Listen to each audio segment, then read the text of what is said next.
ಆತ್ಮೀಯ ಬಂಧುಗಳೇ, ಶ್ರೀಮದ್ ಭಗವದ್ಗೀತೆ ತತ್ವ ವಿವೇಚನೆ ಟೀಕಾ ಅಧ್ಯಾಯ 7 ಜ್ಞಾನ ವಿಜ್ಞಾನ ಯೋಗ. ಇದರಿಂದ ನಾವು ಮೊದಲನೇ ಶ್ಲೋಕವನ್ನ ತಿಳ್ಕೊಳ್ತಾ ಇದ್ವಿ. ಹೋದ ಭಾಗದಲ್ಲಿ ನಾವು ಮಯ್ಯಾಸಕ್ತ ಮನ ಅಂತಂದ್ರೆ ಏನು, ಯಾಕೆ ಹೇಳ್ತಾರೆ ಅದಕ್ಕೆ ಅಂತ ಅಂದ್ಬಿಟ್ಟು ತಿಳ್ಕೊಂಡ್ವಿ.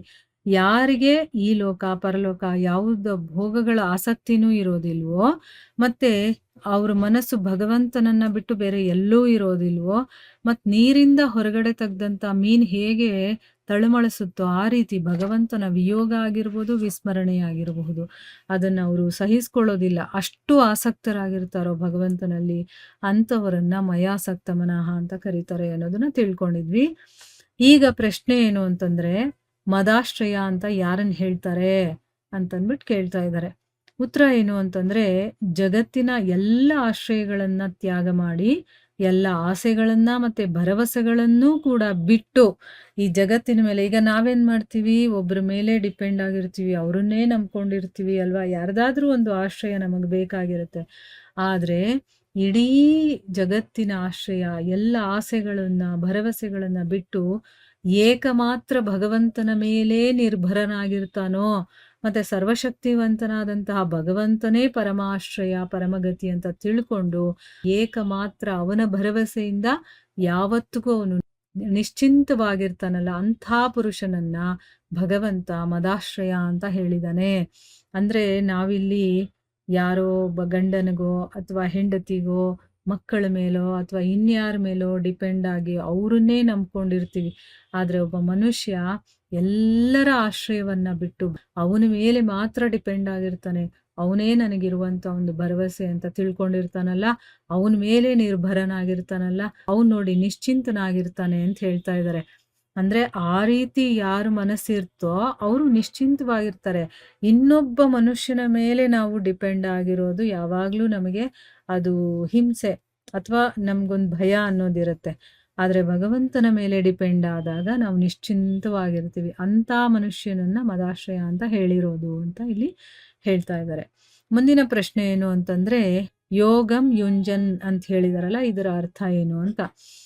ಸೊ ಉತ್ತರ ಏನು ಅಂತಂದ್ರೆ, ಇಲ್ಲಿ ಭಕ್ತಿ ಯೋಗದ ಬಗ್ಗೆ ಹೇಳ್ತಾ ಇರೋದ್ರಿಂದ ಮನಸ್ಸು ಮತ್ತೆ ಬುದ್ಧಿಯನ್ನ ಅಚಲ ಭಾವದಿಂದ, ಅಲ್ಲಿ ಚಂಚಲತೆ ಏನು ಇರಬಾರ್ದು, ಬರೀ ಭಗವಂತನಲ್ಲೇ ಆ ಮನಸ್ಸು ಬುದ್ಧಿಯನ್ನ ಸ್ಥಿರಗೊಳಿಸಿ ನಿತ್ಯ ನಿರಂತರವಾಗಿ ಶ್ರದ್ಧೆಯಿಂದ ಪ್ರೀತಿಯಿಂದ ಅವನ ಚಿಂತನೆ ಮಾಡೋದಿದೆಯಲ್ಲ, ಅದನ್ನ ಯೋಗಂ ಯುಂಜನ್ ಅಂತ ಹೇಳಿರುವಂಥದ್ದು.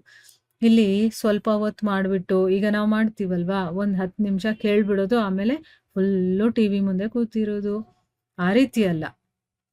ನಿತ್ಯವೂ ನಿರಂತರವೂ ಇರಬೇಕು. ಆ ರೀತಿ ಶ್ರದ್ಧೆಯಿಂದ ಪ್ರೀತಿಯಿಂದ ಭಗವಂತನ ಚಿಂತನೆ ಮಾಡ್ತೀವಲ್ಲ, ಅದನ್ನ ಯೋಗಂ ಯುಂಜನ್ ಅಂತ ಹೇಳಿರುವಂಥದ್ದು.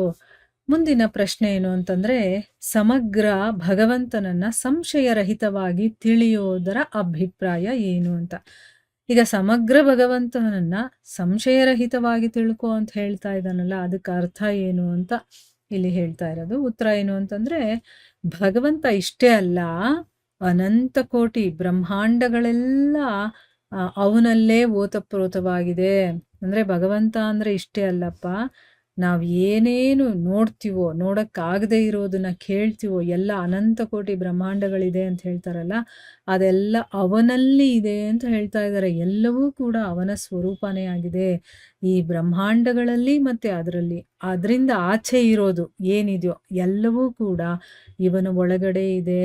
ಅವನು ನಿತ್ಯನು, ಸತ್ಯನು, ಸನಾತನನು, ಸರ್ವಗುಣ ಸಂಪನ್ನನು, ಸರ್ವಶಕ್ತಿ ಉಳ್ಳವನು, ಸರ್ವಜ್ಞನು, ಸರ್ವವ್ಯಾಪಿಯು, ಸರ್ವಾಧಾರನು, ಮತ್ತೆ ಸರ್ವರೂಪನೂ ಆಗಿದ್ದು ಸ್ವಯಂ ತನ್ನ ಯೋಗ ಮಾಯೆಯಿಂದ ಅವನು ಜಗತ್ತಿನ ರೂಪದಲ್ಲಿ ಅವನು ಪ್ರಕಟನಾಗ್ತಾನೆ. ನಮಗೋಸ್ಕರ ಅವನು ಬರೋದು, ತನ್ನ ಯೋಗ ಮಾಯೆಯಿಂದ ಅವನು ನಮ್ಮ ಒಂದು ಜಗತ್ತು ಏನಿದೆಯೋ ಆ ಒಂದು ರೂಪದಲ್ಲಿ ಬರ್ತಾನೆ. ವಸ್ತುತಃ ಏನ್ ಹೇಳಬಹುದು ಅಂತಂದ್ರೆ, ಅವನಲ್ಲದೆ ಬೇರೆ ಏನೂ ಇಲ್ಲವೇ ಇಲ್ಲ. ವ್ಯಕ್ತ ಆಗಿರ್ಬೋದು, ಅವ್ಯಕ್ತ ಅಂದ್ರೆ ಕಾಣಿಸೋದು ಕಾಣಿಸದೇ ಇರುವಂಥದ್ದು, ಸಗುಣ ನಿರ್ಗುಣ ಎಲ್ಲವೂ ಕೂಡ ಅವನೇ ಆಗಿದ್ದಾನೆ.